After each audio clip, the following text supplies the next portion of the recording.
Okay, everybody, welcome back. So in this video, we'll be looking at the residues of a complex function, and then we're going to get into a very fundamental theorem in complex analysis, and it has to do with what's called the residue theorem. So if we recall last time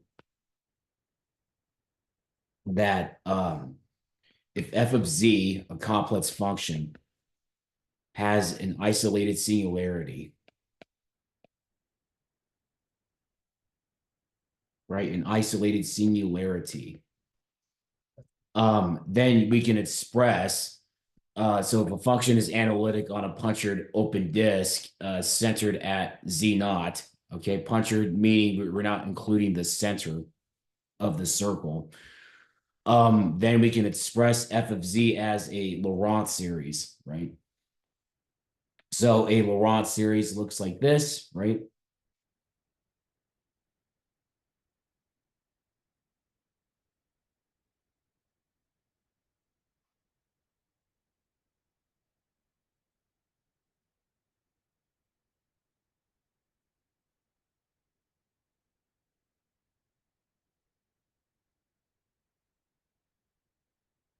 Where the set of positive terms, this was the analytic portion,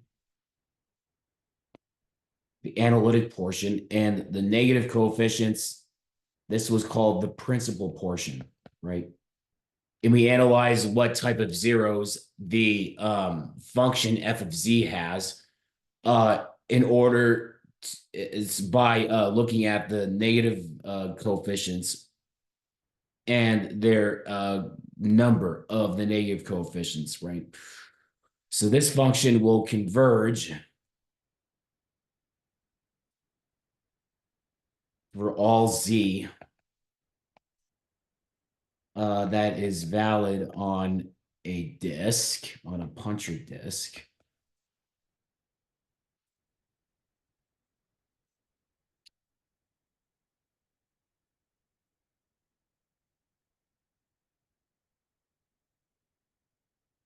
Okay, on a puncher disk. And now, excuse me. So in this section, we're going to be looking at a very special coefficient in the Laurent series, which is a to the minus 1. This here is defined to be the residue of f of z of z naught. So this here is defined to be the residue of f of z at z naught. Okay. And if you recall a couple of videos ago, we looked at a very special case where we looked at a line integral of a closed curve of this function, right? And this is where we would look at this coefficient in particular in the Laurent series, a to the minus 1. Okay. So if we have a line integral of a closed curve on some domain D that contains Z naught. So if I have this domain D here, and Z naught is in D, okay?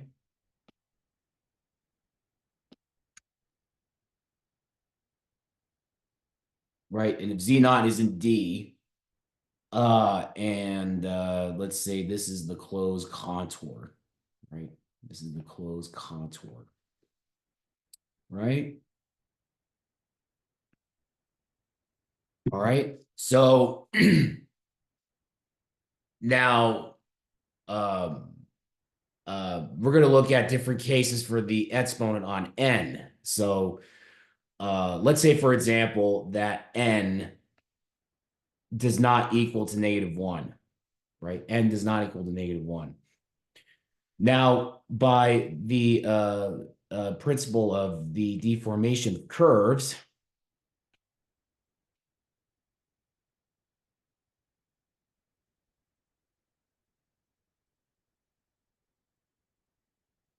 right?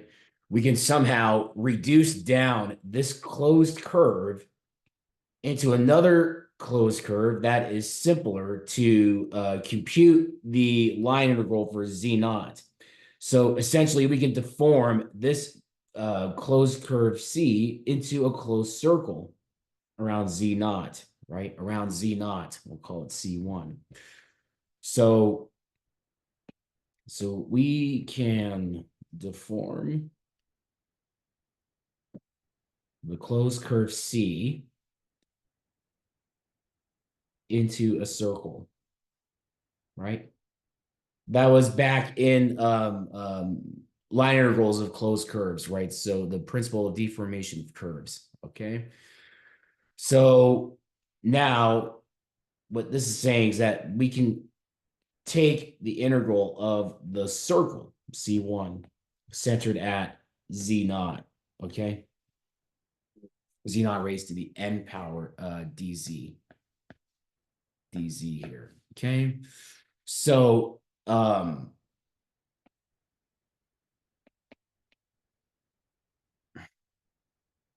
okay, now we need to parameterize the circle C1.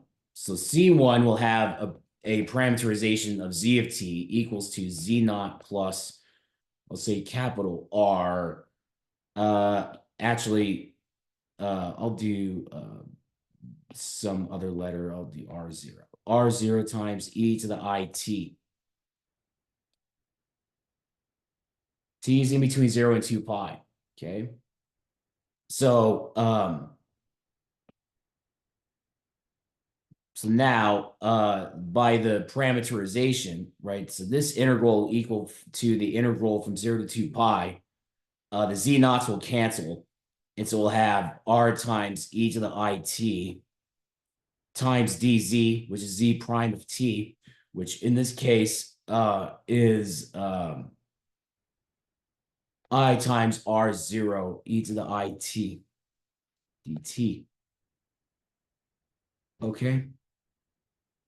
So we'll have constants r to the n plus 1 times the integral from 0 to 2 pi of e to the I. Actually,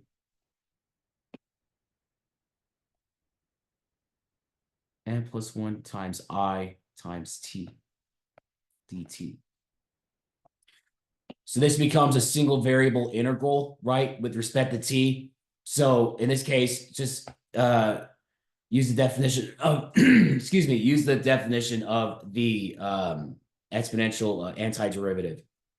So you'll have I times r to the n plus 1 times I over 1 over I times n plus 1 times e to the n plus 1 it. And this goes from 0 to 2 pi, right? So the i's will cancel, right? The i's will cancel. And then what's really fascinating is that this here would equal to r to the n plus 1 over n plus 1 times, so this is e to the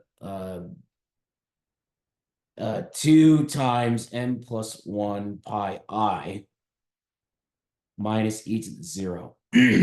Okay. Now, e to the I theta, right? This equals to cosine theta plus I sine theta, right? Okay. So cosine of an even integer, actually an integer multiple pi is 0. And then cosine of an even angle multiple, which in this case, we have an even number here in their exponent number. So cosine of 2n plus 1 pi, that would equal to 1, right? And also e to the 0 is 1. So therefore, this integral right here, this would equal to 0. Okay. So in other words, if n does not equal to -1, this quantity right here would be 0, right? And now what's interesting here is that if the n equals to -1, that's where it gets really crazy. Because if n equals to -1, we have this function, 1 over z minus z0 dz, right? Okay, we can also use this deformation of curves, so we can integrate this function along the circle centered at z0, right? Z naught. Okay, and so this would equal to this parameterization integral.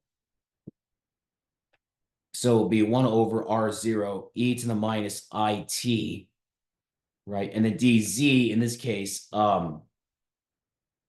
it would be just ir r0 times e to the it dt. And then e to the its, they would cancel. They would divide to be 1. And also r0 would cancel.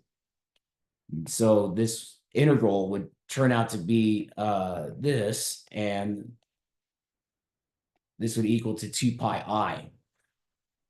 Okay, so if n equals to -1, this line integral equals to 2 pi I, right? And that's why we refer to a to the -1 as the residue, right?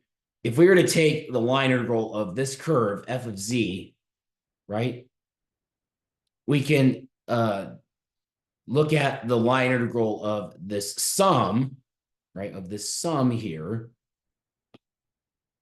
And if we do that, we're essentially saying that, well, this quantity, z minus z0 to the n power, would be 0 if n is not equal to -1. N will also equal to 2 pi I when n is equal to -1. Okay, so that's really interesting. This 2 pi I quantity will pop up quite often, right? As it hasn't done so in previous videos, right? So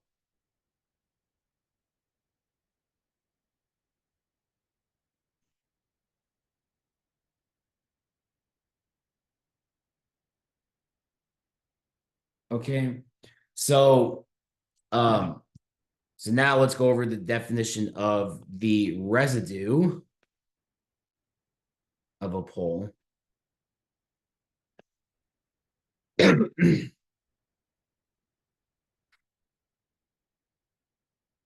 A residue of a pole of order n. I'll say that. Okay.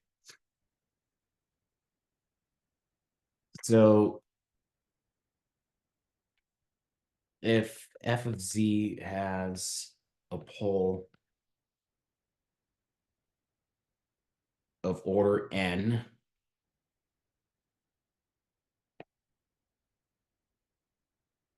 then the residue of f of z at z naught is equal to 1 divided by n plus 1 factorial times the limit as z approaches to z0 of the derivative of the n minus first derivative of z of z minus z naught to the n times f of z times f of z. If f of z has a simple pole, it means a pole of order 1.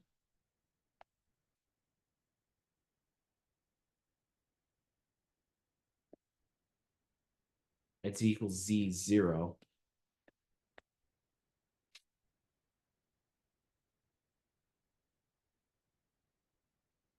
Then the residue of f of z at z naught is equal to Shoot. Z approaches Z0. Z minus Z0 times f of Z. Okay. All right. So that's how you would find the residue of each of the functions. If it has a pole of order n, you use this quantity, right? If f of z has a pole of order 1, you use this definition here. Okay. So let's go over an example on how we would compute this. So let's look at this example.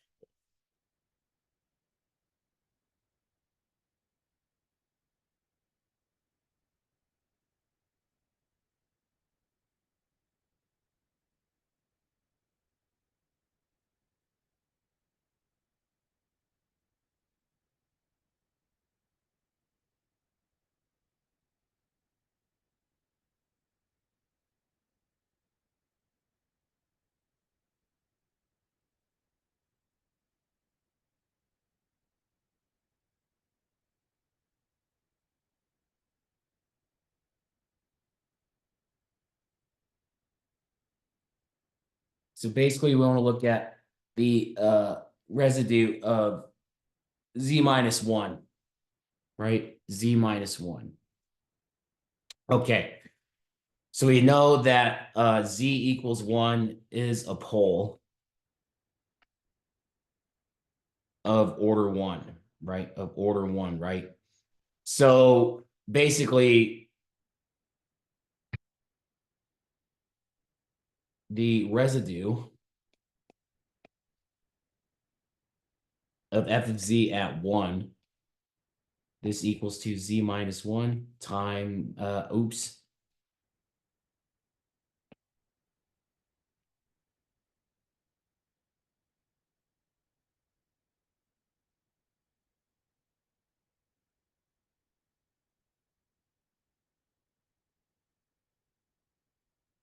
z plus 4, which equals to the limit as z approaches 1 of 2 over z plus 4, which is 2/5, right? Okay, which is 2/5. All right. So instead of doing the long way of figuring out the Laurent series and figuring out the residue, right? We can use this definition, right? Um, of looking at the residue of a simple pole, right? Okay, and then the pole of order n there as well. So the idea behind this theorem is if you have a simple pole of order n, if you have a pole of order n for a function, right, that means you have a finite number of negative terms in the principal portion, right? So a to the minus n minus 1 over z minus z0 to n minus 1.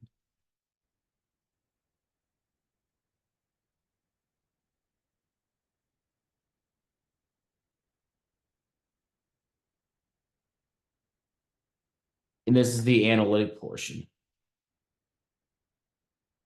Okay. So basically, all we got to do is just multiply both sides of the equation by z minus z naught to the n, essentially. Okay. So, excuse me. So,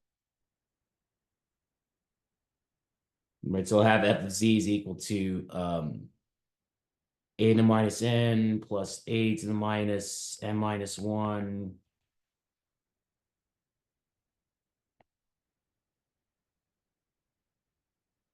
Oops.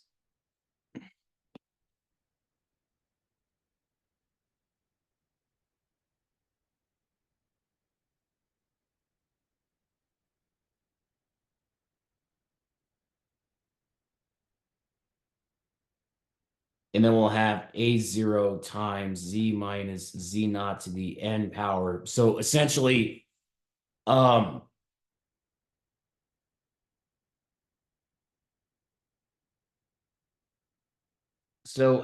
we would have a power series for f of z. Okay, and then we just keep taking derivatives of f of z until we reach out, and then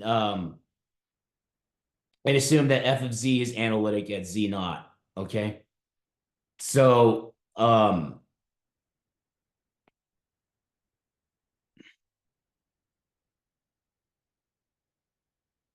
okay, and then that's the other way to figure out what the coefficient a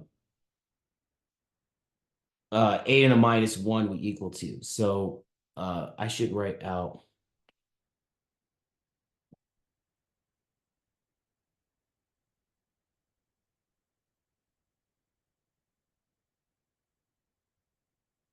to the n minus one.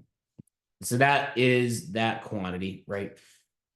And so all we have to do is figure out f of z naught is not zero here too.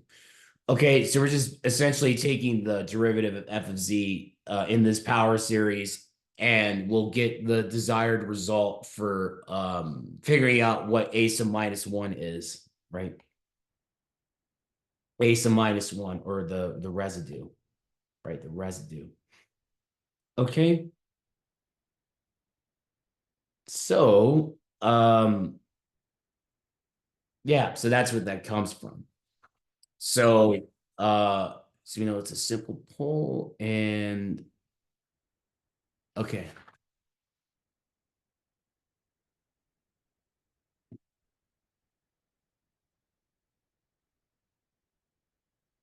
Oh, and also another fact here is you'll have examples where we are not dealing with the rational function. So, but um, we can express one function f of z in terms of a rational function. So if z equals z naught is a simple pole, so it's a pole of order one of f of z, then we can say that f of z is equal to g of z naught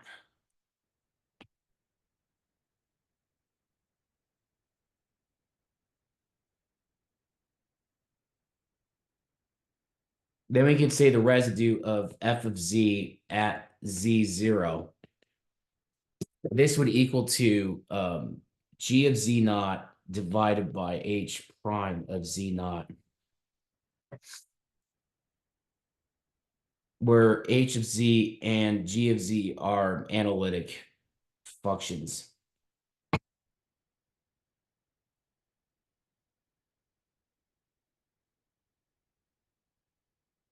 at z0.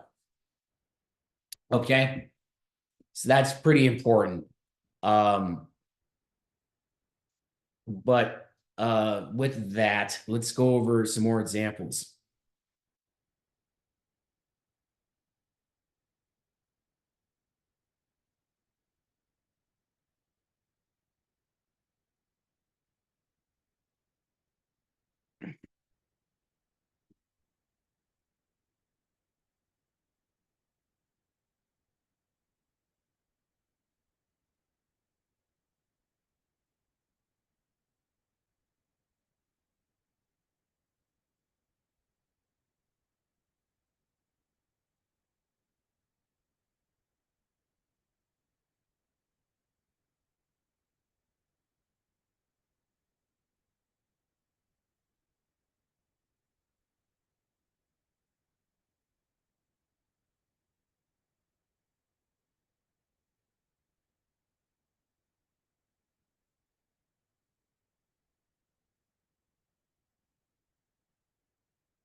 And so this one and this one.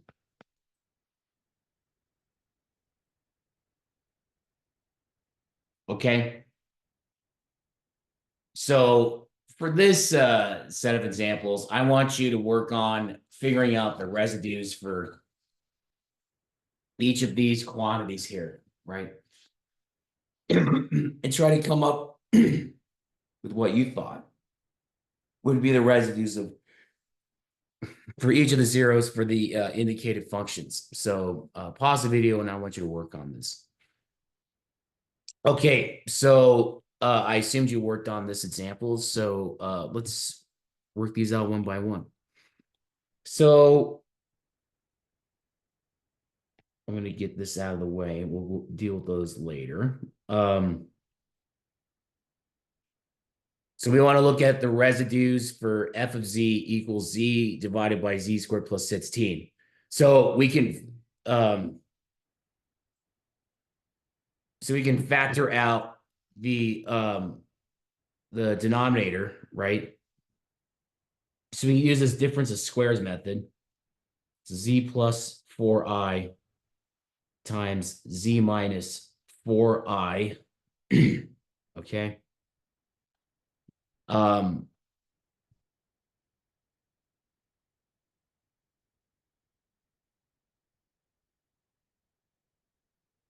Z minus 4i, right?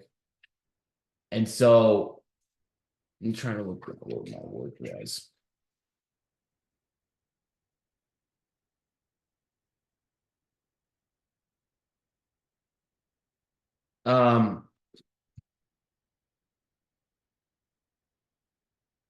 Yeah, so we can factor out the denominator like this, right? Z squared minus 4i plus 4i. So that will be minus 16i squared. So z squared plus 16, right? So we know that z equals minus 4i and then 4i are simple poles. Okay. So the residue of f at, let's say, 4i, well, this equals to the limit as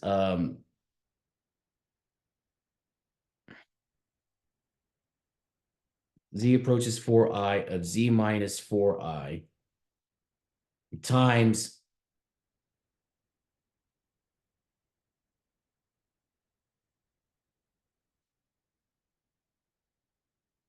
this quantity. This would equal to the limit as z approaches 4i of z over z plus 4i, which is 4i over 8i, or 1/2. Okay. 1/2.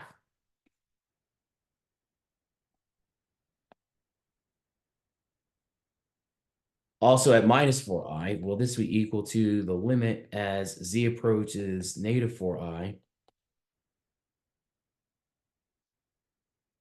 of z plus 4i over z times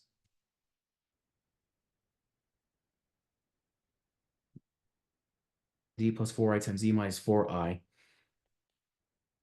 is equals to the limit as z approaches to minus 4i of z over z minus 4i, which is minus 4i over minus 8i, which is also 1/2. So the residue of those two values are at 1/2 and also at 1/2 too. Okay. So yeah, we're gonna get that too. So that was part A. So part B was this function here. We have to look at the residues for that function. Okay, again, these are simple poles, right? So the residue at f at -1, this will essentially equal to the limit as z approaches to -1 of z plus 1 times our function.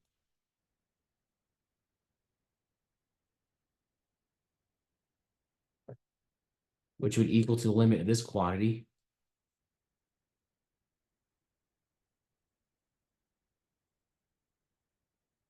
over z plus 3. And this should equal to 6, right? All right.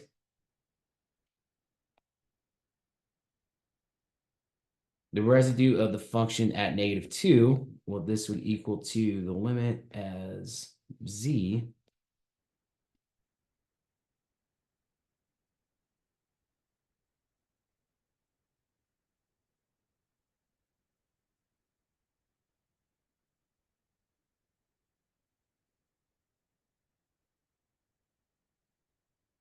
over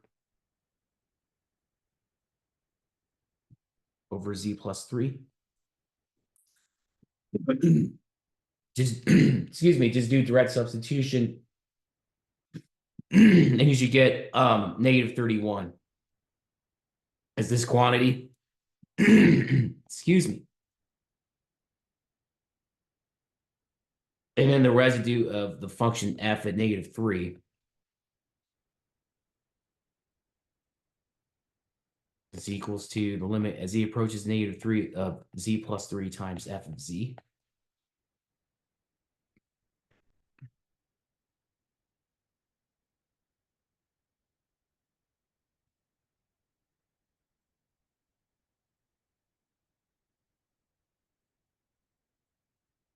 Plus 2.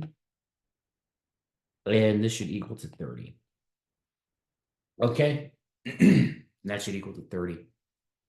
All right, so part C. Part C was this function, right? We have to look at the poles at secant of z. Well, this equals to 1 over cosine of z, right?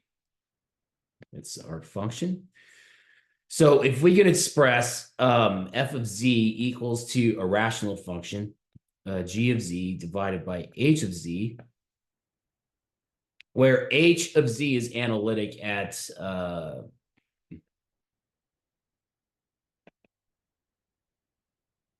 z naught, right? Then the residue of the function f at z naught, this equals to g of z naught over h prime of z naught. Okay, so that's what we're going to use here. So, right, so the residue. So first of all, we have to look at where cosine of z is 0. So cosine of z is 0, well, on these values here, right?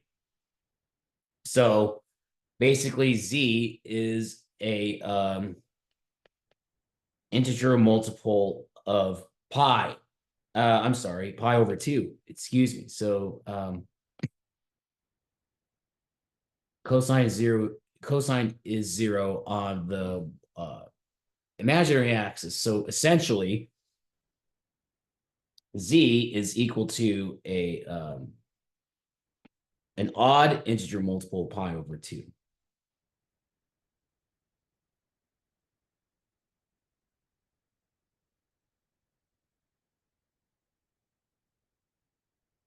So n is an integer.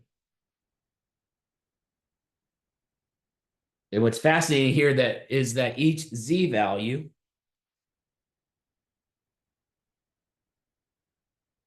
is a simple pole. Right? There's no exponent on the cosine term, right? There's no exponent number on the cosine term. So each of your zeros will be simple poles. Okay. So those singularities will be simple poles. All right. So now the residue of your function f at these z values here, I'll call it z sub n. Right, this would equal to 1 over minus sine of z. Okay. And basically, this would alternate 1 and -1. Okay. So in this case, it will equal to -1 if the n is odd, right? And equals to 1 when the n is even. Okay.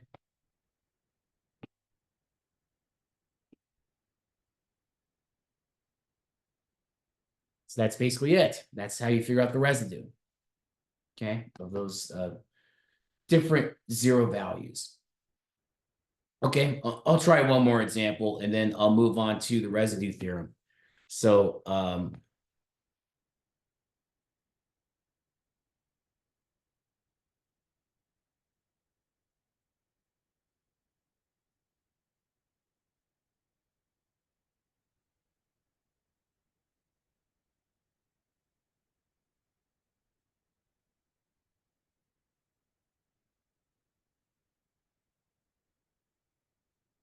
okay, how about this example? So we want to look at the residue of this function at z equals 0.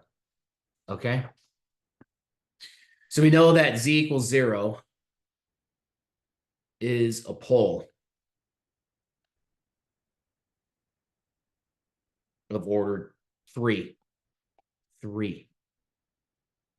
Okay. So that means the residue of your function f at z equals 0.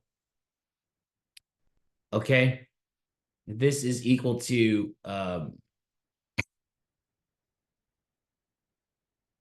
1/2 times the limit as z approaches 0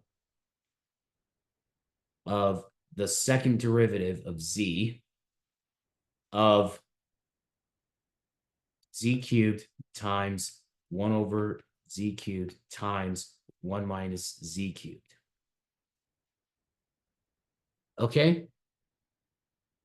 And so this equals to 1/2 times the limit as z approaches 0 of the second derivative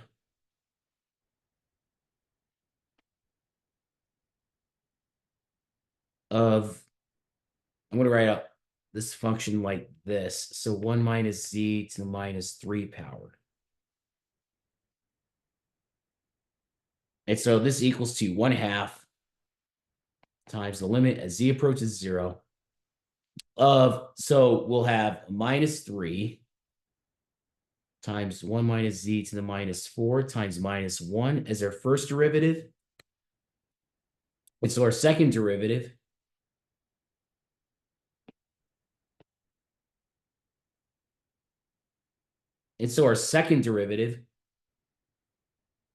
right? So this is our first derivative, and let me simplify this. So this is the first derivative. The second derivative is -4. This exponent number here will be a -5.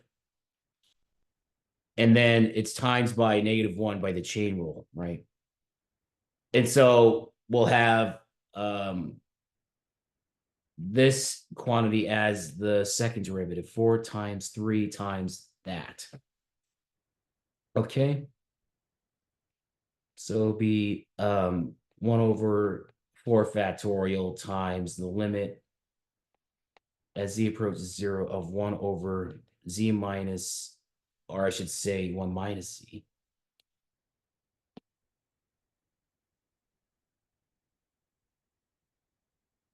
To the 5th. Okay.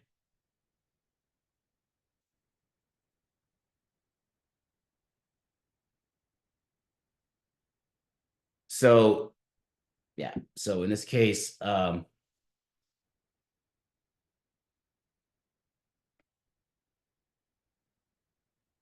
be 1/24.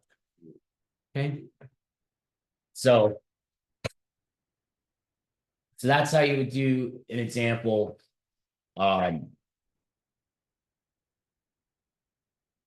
If you have, oh, wait. Okay. I did this wrong. I made a mistake. So it's actually 6. So it's 2, yeah, so 6. Okay. Sorry about that. I made a mistake. Okay, so now I'm going to talk about what is called the residue theorem. So Cauchy's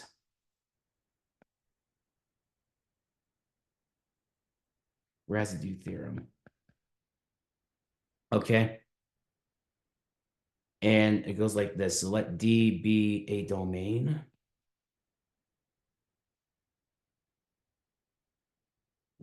Which is a simply connected domain.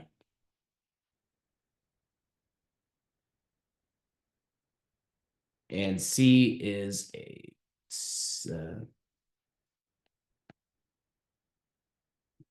simple closed contour.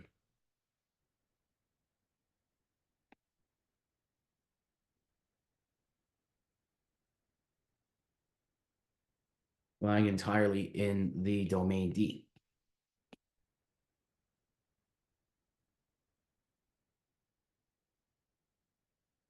If f of z is analytic on and within C, except a finite number of isolated singularities,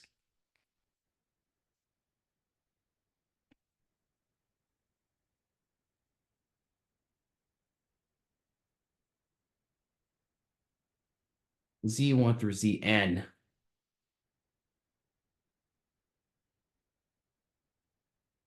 in C, then the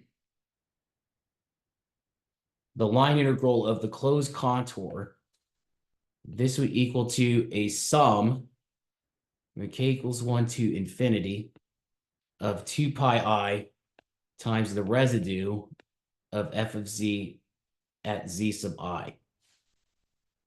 Okay? That, folks, is the residue theorem, right? So what this means is we can look at a domain D, and with different points where a function is not analytic, so it has isolated singularities at these points. Okay, and if we define like a closed contour, C, which contains all of the finite number of points, and where a function is not analytic, well, what we can do is to figure out the residue. Well, we just define separate disjoint closed circles, right? So these curves, these would be disjoint circles whose centers would be at the isolated singularities, right? So this is C3, and then we'll do another one here. We'll do C4, right? And it all has to do with, right, we can deform a closed curve C into separate disjoint circles, right? And it will be closed. And not only that, we know that the integral of a closed circle of 1 over z minus z sub I, right, would equal to 2 pi I. So that's where this 2 pi I quantity comes from, right? So we're using the Cauchy integral formula here. Okay. And so this is pretty amazing, right? So and I'll show you an example on how we would do this. So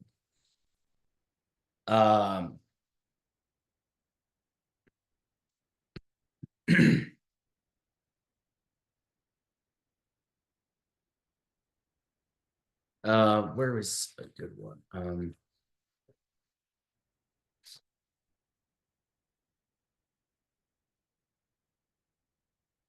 Okay, So yeah, I'll do this one first.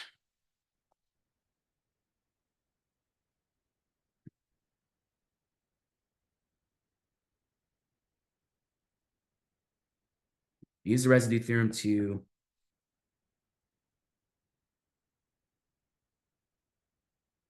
evaluate this integral.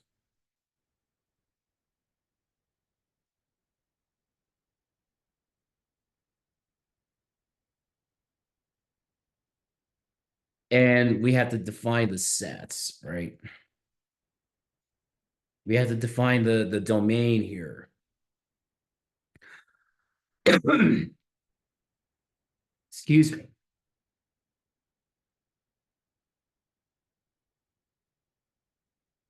Okay. So we want to evaluate this line integral where these problems, they indicate the domain, right? The domain of that integral, right? So we know that 1 over z minus 1 times z plus 2 squared. So it's not analytic at z equals 1 and z equals -2. So 1 is a simple pole, z equals 1. And a z equals -2 is a pole of order 2. Okay, that's important. Now, so we have to define, we have to draw a picture, right? So if we have the complex plane here, so we know that our function it has a pole at 1 and -2. So we're gonna have a pole here and a pole that's right here. Okay. Now our set in part A is the set of the circle of radius 1/2. So essentially, it's not drawn to scale here, but really it's just the domain whose points are inside this teeny tiny circle of radius 1/2. Now, our function 1 over z minus 1 times z plus 2 squared, well, it's analytic at every point inside this circle of radius 1/2, right? So it's not including, well, this pole here, and it's not including this pole here. So essentially from here, you're going to use the Cauchy-Goursat theorem. Cauchy-Goursat theorem, right? If you have a closed contour and a function is analytic on and inside that said contour, the integral is 0. So essentially, in particular, 1 over z minus 1 times z plus 2 squared, this would be 0. So part A, that line integral is 0. Now, part B, so this time around, we're going to have a circle of radius 3/2. So let's draw our domain. We can draw our, oh, what the hell just happened? Okay.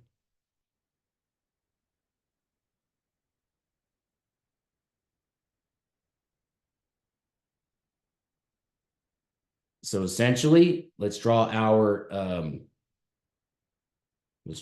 complex plane, right? Here's the plane here. We know the function is not analytic at z equals -2 and then z equals 1, right?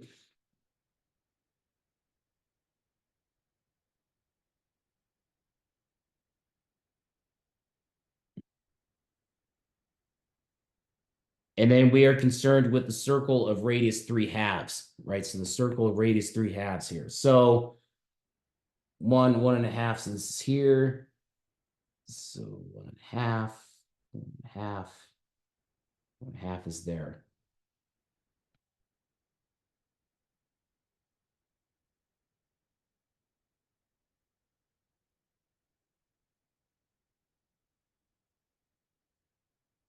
So now this time, this set includes one pole, the pole of z equals 1. we know that z equals 1 is a simple pole. So that means our function is analytic everywhere except at z equals 1. So what we're going to do now is we're going to calculate the residue of f of z at z equals 1. Okay, so this equals to the limit as z approaches 1 of z minus 1 times f of z, which equals to the limit as z approaches 1 of 1 over z plus 2 squared.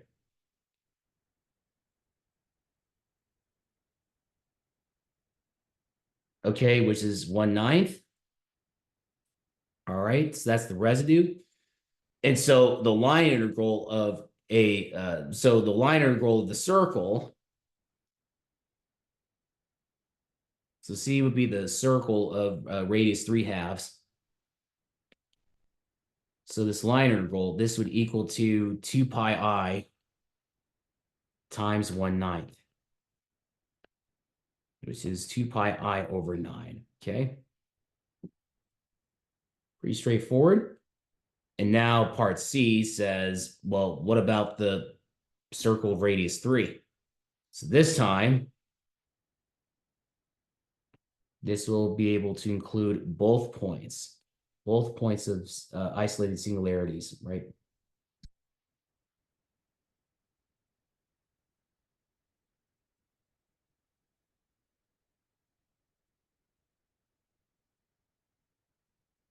So we're going to talk about the circle of radius 3 now.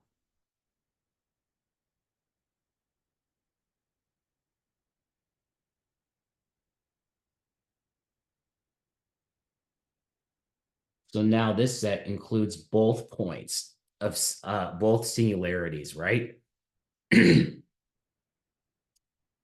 so the closed contour will define it as a circle of radius 3. So essentially, this line integral would equal to so 2 pi I times the residue of the function at -2 plus 2 pi I times the residue of the function f at 1. We know in part B, this was equal to 2 pi I over 9. So all we have to do is look at the residue of -2. Right? So let's see.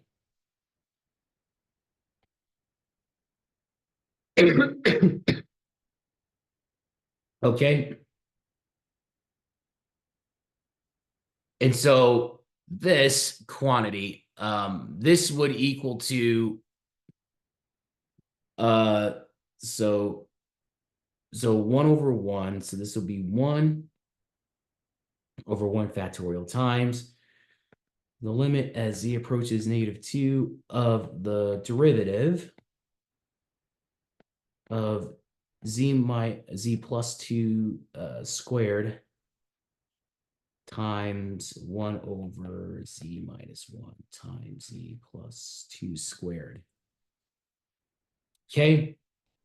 And so this equals to the limit as z approaches -2 of the derivative of 1 over z minus 1. Okay, so this equals to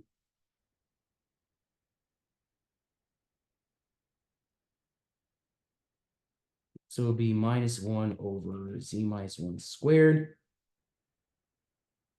So that would equal to -1/9. And so this sum right here, this would equal to 2 pi I times -1/9 plus 2 pi I over 9, which is 0. Okay, so that line integral is 0. Okay. So that's about the residue theorem. Okay.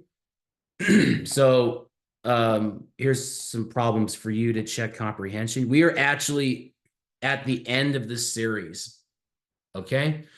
So let's see. I will talk a little bit about conformal mappings and the linear transformation, the Mobius transformation. Um, so we're gonna have two more videos in the series. So we'll look at conformal mappings. That's when the mappings are preserving angles, and we'll look at very special maps in the complex plane as well. So, yeah, so we are right at the end of this series. So I hope this has been an exciting journey. So here is the problems for you to check. Comprehension.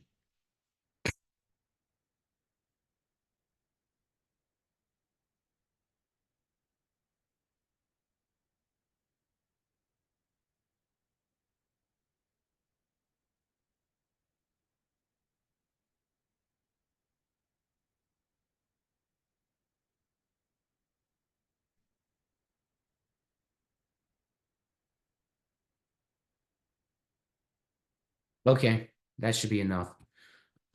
So thank you for watching, everybody, and I will see you all next time.